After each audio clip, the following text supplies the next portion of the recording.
Extreme wind conditions can pose significant challenges to urban residents, with potential for debris and infrastructural hazards.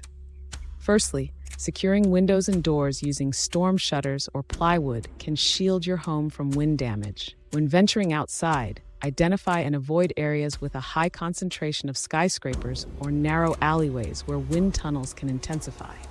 Essential communication strategies include checking for updates via battery-powered radios or phone alerts, ensuring you're informed about changing conditions or evacuation orders. Finally, create an emergency kit with items like a whistle, flashlight, and emergency contacts list, prioritizing your safety until conditions stabilize. With proper preparation, urban dwellers can navigate these challenges safely and effectively.